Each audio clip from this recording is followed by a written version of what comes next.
दोस्तों, आज 1 जून 2020 है और जैसा मैंने आपको पहले एक वादा किया था, वचन दिया था कि मैं एक नई सीरीज़ लेके आऊँगा और आप लोगों ने मेरा साथ दिया और आप लोगों ने भी चूज़ किया कि भाई भारत का संविधान इसके ऊपर पढ़ाओ। तो हमने कहा ठीक है। वजह और भी थी इसकी।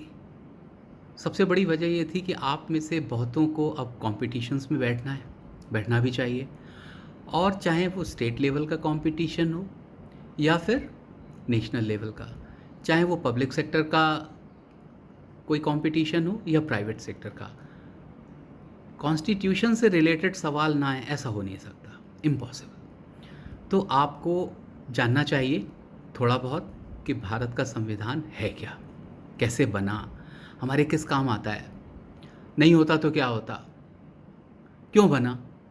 तो सारे सवालों के जवाब देने की कोशिश करेंगे। देखिए, भारत का संविधान इतना गहन, इतना डीप है कि इसकी व्याख्या कई चीज़ों की बहुत अलग अलग तरह से की जा सकती है, और इसीलिए हमारे कंट्री में एक से एक लीगल ल्यूमिनरीज़ हुए हैं जो कॉन्स्टिट्यूशनल एक्सपर्ट्स रहे हैं। ख़ासकर हमारे यहाँ पारसी कम्युनिटी है। अब आप कहेंगे कि भाई मैं कम्युनिटी की बात क्यों कर रहा हूँ, लेकिन ये अधूरा रह जाएगा अगर मैं इस ख़ास कम्युनिटी का यहाँ पे जिक्र ना करूँ। फली नरीमन, रोहिंटन नरीमन, उनके बेटे सोली सोराब जी और नानी पालखीवाला जैसे लोग इतने बड़े विशेषज्ञ रहे हैं कॉन्स्टिट्यूशन के कि जिनकी योग्यता की दाद देनी पड़ेगी। और भी हैं हमारे पास इस समय बहुत इंटरनेशनल लेवल के कॉन्स्टिट्यूशनल एक्सपर्ट्स हैं। हरीश साल्वे, राम जेठमलानी, इन लोगों के नाम किसने नहीं सुने। मैं अरुण जेटली, चिदम्बरम, इनके नाम इसलिए नहीं ले रहा हूँ क्योंकि ये किन्हीं सरकारों से जुड़े रहे हैं और बाकी इंडिपेंडेंट रहे। तो चलिए आगे बढ़ते हैं। एक थोड़ा सा इजाज़त दीजिए मुझे कि मैं इस कहानी को एक दूसरी डायरेक्शन में ले जा सकूं। है इजाज़त? तो देखिए, वर्ल्ड वॉर की तरफ चलते हैं। वर्ल्ड वॉर 2 एक अजीब सी वर्ल्ड वॉर थी जो शुरू तो की थी जर्मनी और पोलैंड ने। जर्मनी ने पोलैंड के ऊपर अटैक किया था। कब? 1 सितंबर 1939।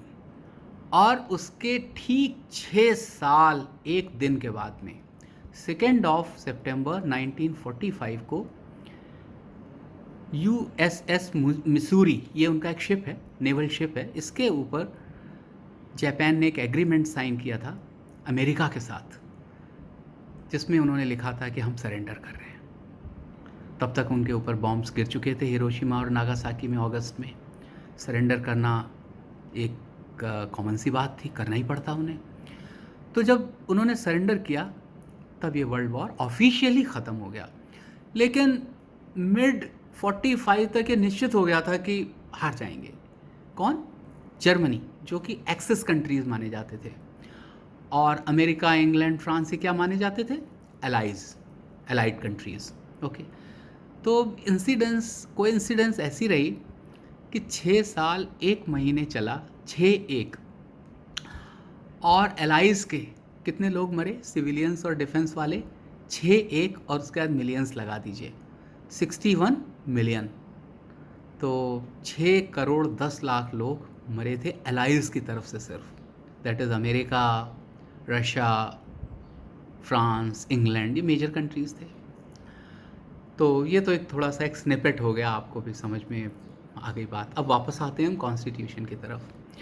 हुआ ये कि 1945 में हार तो गए जर्मनी वगैरह, लेकिन इसमें जो जीता वो भी हार गया। कौन जीता? एक्चुअली पूरे वर्ल्ड वॉर 2 का हीरो था विंस्टन चर्चिल, जो कि यूके का प्राइम मिनिस्टर भी था। और उसके डिटर्मिनेशन, रेजिलियंस का क्या कहना, उसकी पॉजिटिविटी, उसका दिमाग। तो उस जिसके दम पे वर्ल्ड वॉर जीता एलाइज़ ने, यूके के प्राइम मिनिस्टर विंस्टन चर्चिल के, बहुत बड़ा योगदान था उनका। 1945 में जब यूके में जनरल इलेक्शन हुए, यूके मतलब यूनाइटेड किंगडम, जिसे कॉमनली आप इंग्लैंड कह देते हैं, वो इलेक्शन हार गई उनकी पार्टी। और हारी नहीं, रौंद डाली गई। इतनी बुरी तरह से हारी कि लोगों को यकीन नहीं हुआ कि कोई ऐसे भी हार सकती है पार्टी। और उनकी जगह आया कौन? लेबर पार्टी के क्लेमेंट एटली। ये थे कंजर्वेटिव पार्टी के विंस्टन चर्चिल। तो क्लेमेंट एटली साहब आ गए। एटली साहब किस मुद्दे पे जीत के आए? वो इस मुद्दे पे जीत के आए कि जो बेरोजगार फैल रहा है हमारे देश में, यूनाइटेड किंगडम में, उसको ख़त्म करेंगे। जो इकोनॉमिक कंडीशंस हमारी ख़राब हो गई हैं इस वर्ल्ड वॉर में, उनको हम आगे लेके जाएंगे। जो इकोनॉमिक बोझ हमारे ऊपर आ गया है, अमेरिका वगैरह जैसे कंट्रीज़ का कर्जा हो गया है जो, हम उसको ख़त्म करेंगे। तो ऐसे में कोई ज़्यादा गुंजाइश नहीं रही थी कि अपनी कॉलोनीज़ को, इंडिया जैसे कंट्रीज़ को सपोर्ट करने की। वैसे भी on the other hand Mahatma Gandhi का अहिंसा आंदोलन बहुत, और अवज्ञा आंदोलन जो है, बहुत चरम सीमा पे थे। हमारे देश के बहुत से सिपाही, बहुत से हमारे युवा, वो अपने आप को झोंक दे रहे थे, उन्हें जान की परवाह नहीं थी, और वो शहीद हो रहे थे। उन्हें नहीं चाहिए था ब्रिटिश रूल। तो ये सारी चीज़ें अंग्रेज़ों के बस के बाहर की हो गई थी। अब उन्होंने कहा जल्दी जल्दी कर दो, अब इसको डिले मत करो। तो उन्होंने क्या किया, एक मिशन भेजा यहाँ पे 3 लोगों का, मार्च 1946 में। उसको कहते हैं कैबिनेट मिशन। कैबिनेट मिशन आया यहाँ पे, उसमें क्रिप्स थे, स्टैमफोर्ड क्रिप्स थे, और उसमें एवी अलेक्जेंडर थे। तो ये 3 लोगों का जो मिशन आया, तो इसने यहाँ के देखा, बात करी। 2 मेन पार्टीज़ थी यहाँ पे। एक थी कांग्रेस, सबसे बड़ी पार्टी, और दूसरी कौन सी थी? मुस्लिम लीग। तो उन्होंने जब बात की तो उन्हें लगा कि यार ये तो बात मान नहीं रहे हैं। आए किस लिए थे वो? कि यहाँ पे कॉन्स्टिट्यूएंट असेंबली का गठन करें। कॉन्स्टिट्यूएंट असेंबली का मतलब है जिसको आप आज़ादी की बागडोर सौंप देंगे। आफ्टर ऑल आप तो निकल रहे हैं यहाँ से, तो किसी को तो देनी पड़ेगी, और जो भारत का एक संविधान बनाएंगे। तो कौन से ऐसे लोग थे, किन लोगों को चुना जाता? ऐसे तो नहीं कि हाँ भाई तुम आ जाओ, तुम आ जाओ, तुम आ जाओ, तुम आ जाओ। कोई तो उनकी पावर्स होनी चाहिए उन लोगों की, कोई तो स्टैंडिंग होनी चाहिए समाज में, सोसाइटी में। कोई तो उनमें ऐसी चीज़ होनी चाहिए जो इस काबिल समझे जाएं कि वो संविधान बना सकें। तो ये काम सौंप दिया गया प्रिंसली स्टेट्स को, और जो हमारे देश की असेंबलीज़ थी, स्टेट की असेंबलीज़ थी, उन लोगों को कि भाई आप अपने अपने स्टेट से चुन के लोगों को भेजो।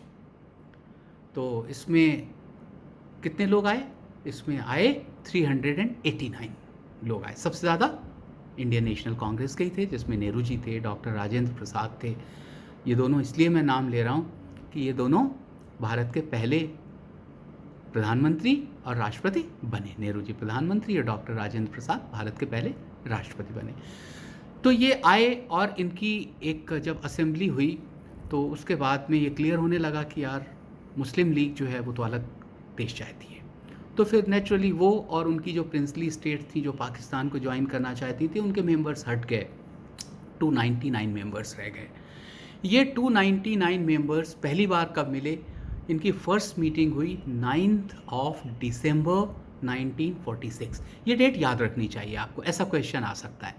9 दिसंबर 1946 को हमारी जो पार्लियामेंट है उसके सेंट्रल हॉल में ये लोग वहाँ पे मिले और एक दूसरे को इंट्रोड्यूस किया, अपने क्रेडेंशियल्स दिए कि भाई हम ये हैं, हाँ, एक दूसरे को पहचान लें। तो पहली मीटिंग तो ये हुई। उसके बाद में नेहरू जी, उन्होंने एक रेजोल्यूशन पास करवाया। रेजोल्यूशन पहले तो प्रेजेंट किया, वो रेजोल्यूशन कब दिया?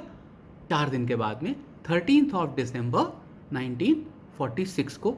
एक की हमारा ऑब्जेक्टिव क्या है, हम क्या करने आए हैं यहाँ पे, संविधान किस चिड़िया का नाम है, इसको कैसे बनाया जाएगा, माइनॉरिटीज़ के क्या राइट होंगे, सिटीजन्स के क्या राइट होंगे, हमारे कौन से राइट्स हैं जो सेंट्रल गवर्नमेंट देखेगी, कौन से राइट्स हैं जो स्टेट गवर्नमेंट्स देखेंगी, ये सारी चीज़ें कैसे कैसे होंगी। तो ये चीज़ वहाँ पे हुई और इसको पास कर दिया गया 22 जनवरी 1947 को। ये बोर्ड रेजोल्यूशन, ये रेजोल्यूशन पास भी हो गया। तो ये 2-3 डेट्स आपको याद रखनी चाहिए। अब हुआ ये कि पहली मीटिंग हुई थी पहली मीटिंग हुई आपकी दिसंबर में और 9 दिसंबर को हुई। इसके ठीक 2 साल 11 महीने 18 दिन के बाद में हमारी कॉन्स्टिट्यूएंट असेंबली ने हमारे देश को एक डॉक्यूमेंट सौंप दिया जिसे कहा गया भारत का संविधान। कब सौंपा गया है? 26 नवंबर 1949। ये डेट आपको याद रखनी पड़ेगी। 26 नवंबर 1949 को एक कॉन्स्टिट्यूशन सौंपा गया जिसको कॉन्स्टिट्यूएंट असेंबली ने स्वीकार कर लिया। मीन्स यस, अब इसमें कोई चेंज नहीं होगा फिलहाल। और 2 महीने के बाद में 26 जनवरी 1950 को ये पूरे देश में अप्लाई हो गया, एक्टिवेट हो गया, एक्शन में आ गया। इसीलिए 26 जनवरी को हम रिपब्लिक डे मनाते हैं। जिस कंट्री का अपना खुद का कॉन्स्टिट्यूशन होता है वो अपने आप को रिपब्लिक कहलाती है, क्योंकि रिपब्लिक में ये कंपलसरी होता है कि जनता ही सरकार चुनेगी। जिस देश में कॉन्स्टिट्यूशन है उसका, वहाँ पे जनता को सरकार चुनने देने का जिक्र ना हो ऐसा मुमकिन नहीं है।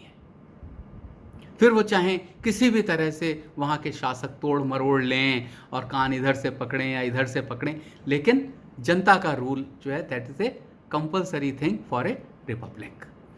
तो देन उसके पहले भारत सिर्फ भारत था। 26 जनवरी 1950 को ये रिपब्लिक बन गया। मैं कई बार आप लोगों के मुंह से सुनता हूँ कि यकीन हो जाता है कि भगवान हैं, क्योंकि अदरवाइज़ भारत चलता कैसे। बड़ा सिनिकली सरकास्टिकली बात करते हैं कि हिंदुस्तान तो चल ही नहीं सकता, भगवान ही चला रहे हैं। देखिए, भगवान पे मैं बहुत फेथ करता हूँ, लेकिन मैं ये भी जानता हूँ कि भगवान को बहुत काम है, भगवान बहुत बिजी हैं। पूरा ब्रह्मांड ऐसे, अगर साइंस की लैंग्वेज में देखें तो हमारे जैसे यूनिवर्सेस जो हैं, ऐसे बिलियंस ऑफ अरबों यूनिवर्सेस हैं, वो सब उन्हीं को चलाने हैं। तो उनके पास सिर्फ भारत को चलाने की जिम्मेदारी तो नहीं है, तो उन्हें इसमें से हटा दिया जाए थोड़ी देर के लिए। तो आप कहते हैं ना कि कैसे चल रहा है, तो मैं आपको बताता हूँ। हमारा देश इसलिए चल रहा है, चाहे कोई लाख कोशिश करे इसको रोकने की, रुकेगा नहीं, क्योंकि हमारे देश का एक संविधान है, एक ऐसी किताब है जिसकी रक्षा कौन कर रहे हैं। अब मैं बता देता हूँ कौन कौन इसकी रक्षा कर रहे हैं।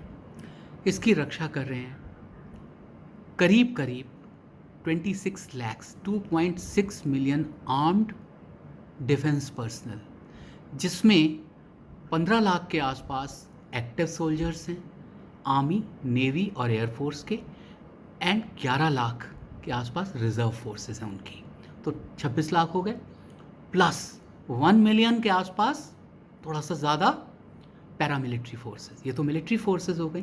पैरामिलिट्री फोर्सेस जैसे ITBP, बॉर्डर सिक्योरिटी फोर्स, सशस्त्र सीमा बल, CISF, इस तरह के।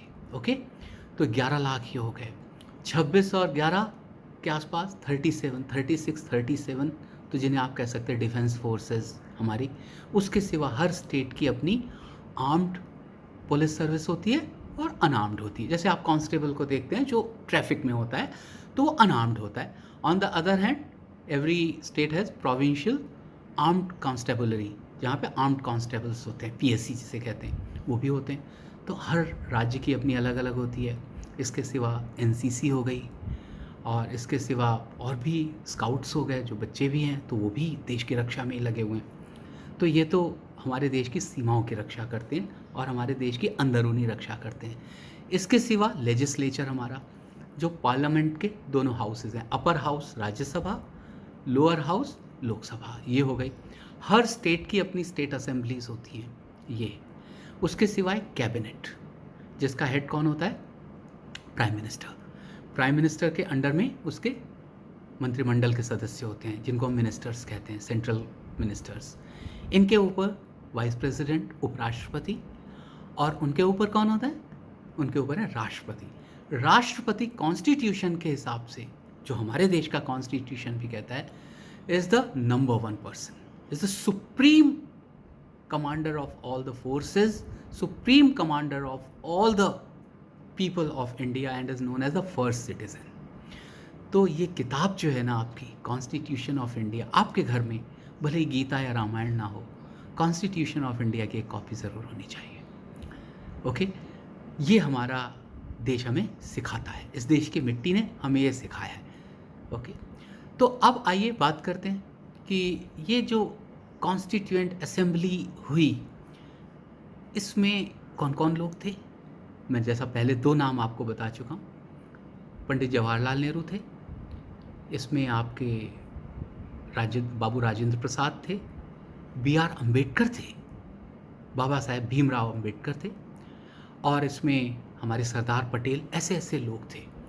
तो इन लोगों ने जब आज़ादी मिल गई और फिर रिपब्लिक हुआ, और पहले इलेक्शन जब 51-52 में हुए, अक्टूबर में शुरू हुए और जनवरी 52 तक चले, पहले इलेक्शन हुए, तब तक इन लोगों ने इस देश को चलाया। कॉन्स्टिट्यूएंट असेंबली के लोगों ने ही इस देश को चलाया। आप लोगों ने कभी सोचा नहीं कि जब इलेक्शन नहीं थे 1947 में, आज़ादी तो मिल गई, लेकिन आया कौन, किसने चुना, प्रधानमंत्री किसने चुना, कौन MP बना?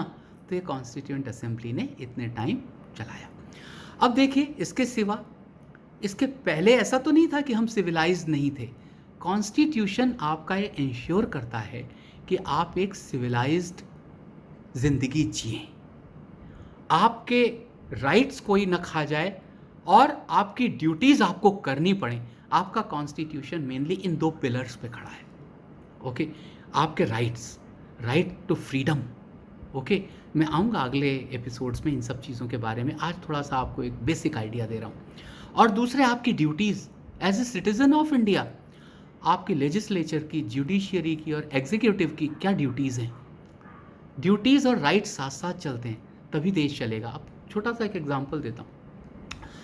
ये आपका कर्तव्य है, आपकी ड्यूटी है कि आप गाड़ी को, अपनी मोटरसाइकिल को, स्कूटी को लेफ़्ट साइड पे चलाएं।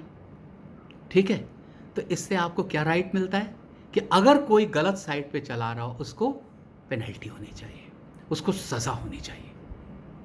क्योंकि आप सही टाइम पे सही जगह पे चला रहे हैं, सही साइड पे चला रहे हैं, दूसरा नहीं चला रहा है, तो आपने अपना काम, अपनी ड्यूटी ठीक से निभाई, तभी आपको दूसरे आदमी को पेनलाइज करने का मौका मिला जो अपना काम ठीक से नहीं कर रहा था। तो आप ये मान के चलिए, राइट्स और ड्यूटीज़ एक सिक्के के 2 पहलू हैं। हमारा कॉन्स्टिट्यूशन बेसिकली राइट्स और ड्यूटीज़ की बात करता है, चाहे फिर वो प्रेसिडेंट ऑफ इंडिया हो या फिर आपके और मेरे जैसा एक कॉमन सिटीज़न क्यों ना हो। तो हम अगले एपिसोड्स में इसकी भी बात करेंगे। आज जो मैंने डेट्स आपको बताई हैं, उन्हें आप देख लीजिएगा, कोशिश करिएगा एक कॉपी अपनी किसी भी भाषा में, गुजराती, हिंदी, इंग्लिश, मराठी, जो भी आप जिसमें फ्लुएंट हों, एक कॉपी मंगाइए, अपने घर में रखिए। ओके, इससे बढ़िया, इससे शानदार बुक कम से कम हिंदुस्तान में तो आपको नहीं मिलेगी। All the best.